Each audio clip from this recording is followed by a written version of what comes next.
आज का हमारा विषय आर्द्रता को समझना है कि what is humidity and what are the types of humidity.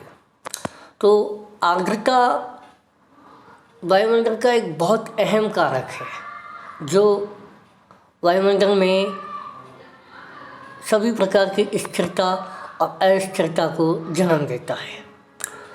देखिए, इसे 3 प्रकार से समझा जा सकता है या इसके 3 मेजरमेंट है। एक निरपेक्ष आर्द्रता, एक विशिष्ट आर्द्रता और एक सापेक्ष आर्द्रता। सबसे पहले हम निरपेक्ष आर्द्रता को समझते हैं। देखिए, आप स्क्रीन पे देख रहे हैं निरपेक्ष आर्द्रता, एब्सोल्यूट ह्यूमिडिटी।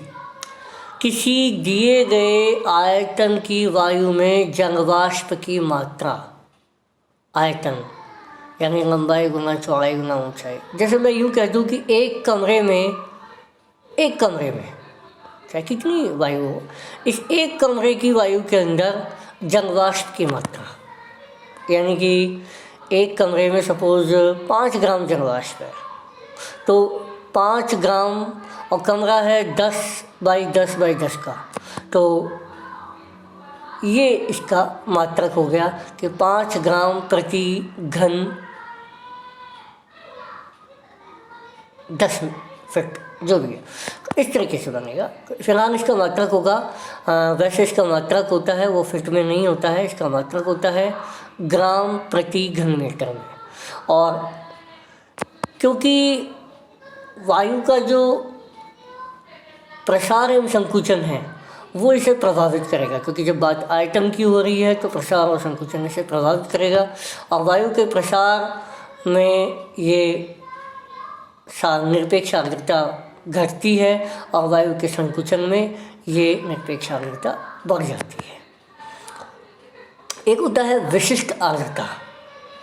विशिष्ट आर्द्रता, स्पेसिफिक ह्यूमिडिटी, वायु के प्रति इकाई द्रव्यमान में उपस्थित जलवाष्प की मात्रा। देखिए, पहले वाले में क्या था कि प्रति इकाई आयतन में उपस्थित जलवाष्प की मात्रा थी, और अब है प्रति वायु के प्रति इकाई भार में या मात्रा में उपस्थित जलवाष्प की मात्रा। यानी कि जैसे 1 किलो में कितना पानी, 1 किलो दूध में कितना पानी डाला,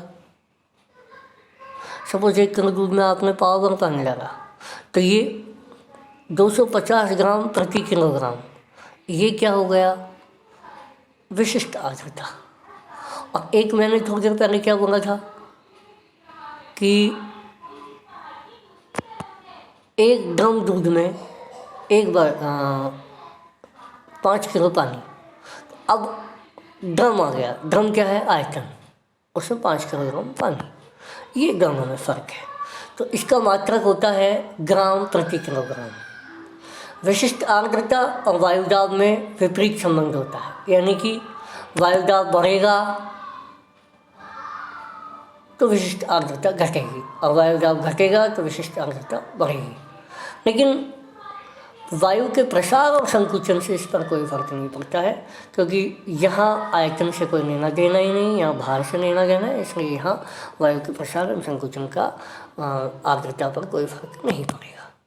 तीसरा है सापेक्ष आर्द्रता या रिलेटिव ह्यूमिडिटी, और इसे इस तरह से समझा जाना चाहिए कि किसी निश्चित तापमान पर वायु में उपस्थित जलवाष्प की मात्रा और उसी तापमान पर वायु के जलवाष्प धारण करने की क्षमता के प्रतिशत अनुपात को सापेक्ष आर्द्रता कहा जाता है। और इसे नापने का तरीका क्या है, किसी निश्चित तापमान पर वायु में उपस्थित जलवाष्प की मात्रा बटे उसी तापमान पर वायु की जलवाष्प धारण करने की क्षमता गुणा 100, और इस तरीके से इसे प्रतिशत में व्यक्त किया जाता है। और सापेक्ष आर्द्रता के बारे में एक चीज़ यहाँ अभी मैं बताना चाहूँगा कि यदि सापेक्ष आर्द्रता अधिक है तो वहाँ